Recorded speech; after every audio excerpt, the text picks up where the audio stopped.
साल की तरह जरिया कानून लागू करना चाहती है कांग्रेस। योगी आदित्यनाथ रविवार को अमेठी लोकसभा भाजपा प्रत्याशी स्मृति ईरानी के समर्थन पहुंचे अमेठी गौरीगंज मुख्यालय के जामो रोड पर एक विशाल जनसभा को संबोधित करते हुए कहा, दशक सृजन करने वाले अमेठी के भाइयों का मैं स्वागत अभिनंदन करता हूं। बहनों भाइयों, आपने 19 के चुनाव में क्रांतिकारी निर्णय लिया, जिसकी धमक लखनऊ में ही नहीं दिल्ली में भी सुनाई दे रही थी। भाइयों बहनों, जब निर्णय सही होता है परिणाम भी सही होते हैं। पहली बार अमेठी वासियों द्वारा जो निर्णय लिया गया था उसने साबित किया अमेठी वासी भारत के विकास के साक्षी बनेंगे और बधाई दूंगा स्मृति ईरानी को। उन्होंने 5 वर्षों में जितना दौरा अमेठी लोकसभा क्षेत्र का किया, कांग्रेस उतना दौरा संयुक्त रूप से भी नहीं कर पाई। तो वहीं आपको बता दें, योगी आदित्यनाथ ने काफी कुछ कहा, तो देखिए पूरी रिपोर्ट।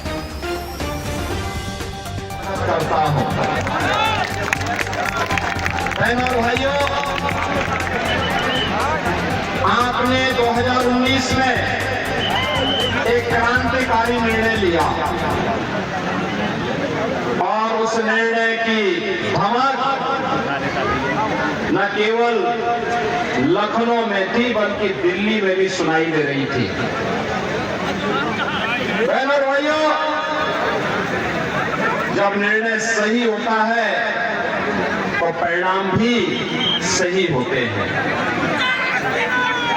पहली बार अमेठी वासियों के द्वारा जो निर्णय लिया गया, उस निर्णय ने साबित किया कि नहीं, अमेठी वासी अब भारत के विकास के सारथी बनेंगे, पिछड़ों नहीं बनेंगे।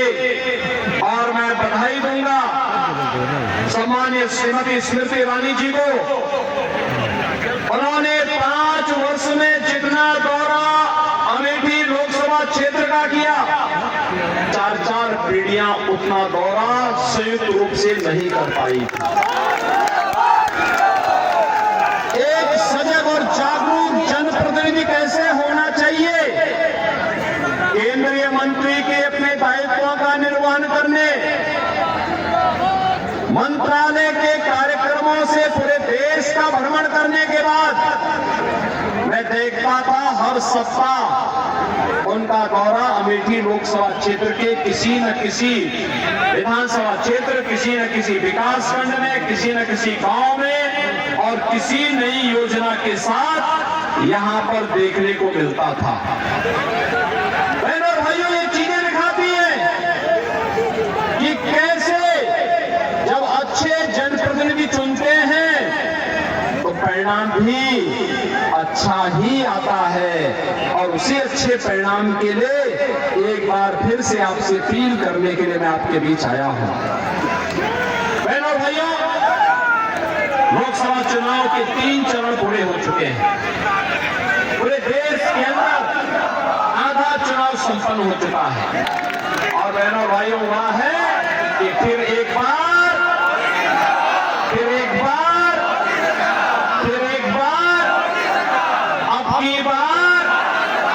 आपकी बार ये 400 पार।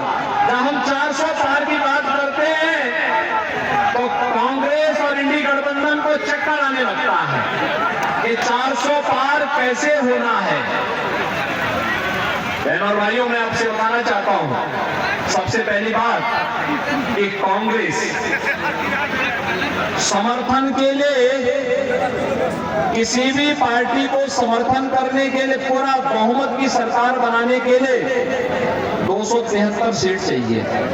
कांग्रेस इतनी सीटों पर ही चुनाव नहीं लड़ पा रही पूरे देश के अंदर, तो क्या ये सरकार बनाएगी क्या? दूसरा है जो कांग्रेस मॉडल देना चाहती है, बहनों और भाइयों, उससे बचना। इसलिए बचना, मैं उसमें बाद में आता हूं। लेकिन जब देश के अंदर अलग अलग राज्यों में मुझे जाने का अवसर प्राप्त हुआ, पश्चिम में पहले चरण, दूसरे चरण, तीसरे चरण के मतदान के बाद जब भी हम जनता जनार्दन के पास गए, हमने कहा भी फिर एक बार मोदी सरकार आप चिल्ला रहे हैं, अब की बार 400 पार की बात कर रहे हैं, कैसे होगा? तो हर एक ओर से एक आवाज आती थी और आवाज क्या आती थी? लोग एक ही बात कहते थे कि जो राम को लाए हैं, जो राम को लाए हैं अवध क्षेत्र है। अवध क्षेत्र के लिए तो एक नया बिहान है, एक नया सवेरा है। 500 वर्षों का इंतजार नहीं है। और इसलिए बहनों और भाइयों, तुलसी बाबा ने तो पहले लिख दिया है, वो है वही जो राम रची राखा। और प्रभु राम की इच्छा क्या है कि मेरा भक्त फिर से तीसरी बार देश का प्रधानमंत्री बने। तो भगवान राम के परम भक्त मोदी जी को प्रधानमंत्री बनाना है, तो इस इतिहास की भूमि में फिर से इतिहास रचना है ना। एक दूसरा है कि मोदी जी के नेतृत्व में देश का सम्मान बढ़ा, देश की सीमाएं सुरक्षित हुई, आतंकवाद नक्सलवाद पूरी तरह नियंत्रित हुआ, विकास के बड़े बड़े कार्य हुए हैं, highway, railway, metro, 1 district 1 medical college, बहनों भाइयों, हर घर नल की योजना, हर तहसील में fire station, IIT, IIM, AIIMS, NIT, world class university बन रही है। और गरीब कल्याणकारी योजनाओं की बात जो पाकिस्तान का राग राग रहे हैं ना, इन कांग्रेस से पूछिए कि जिसको पाकिस्तान से प्यार है पाकिस्तान में जाए, लेकिन हिंदुस्तान ने मोदी जी के नेतृत्व में 10 वर्ष के अंदर उतने गरीबों को गरीबी रेखा से उभारा है जितना पाकिस्तान की आबादी है उससे ज्यादा लोग 25 करोड़ लोग गरीबी रेखा से ऊपर उठे भारत के अंदर। और पाकिस्तान के अंदर 23 से 24 करोड़ की आबादी भूखों मर रही है और भारत 80 में सेवा देते विधायक दिलोई आदरणीय मंकेश्वर जगदीशपुर सुरेश पासी जी, सलोन विधानसभा के विधायक आदरणीय अशोक कोरी जी, जिला पंचायत अध्यक्ष आदरणीय राजेश अग्रवाल जी, भारतीय जनता पार्टी के जिला के हमारे सम्मानित अध्यक्ष राम प्रसाद जी, जिनके सानिध्य में गौरीगंज की इस धरा पर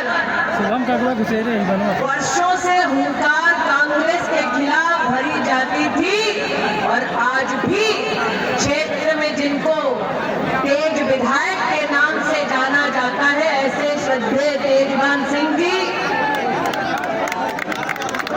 आदरणीय मनीषी जी, मंचासीन पूर्व अध्यक्ष आदरणीय दयाशंकर जी,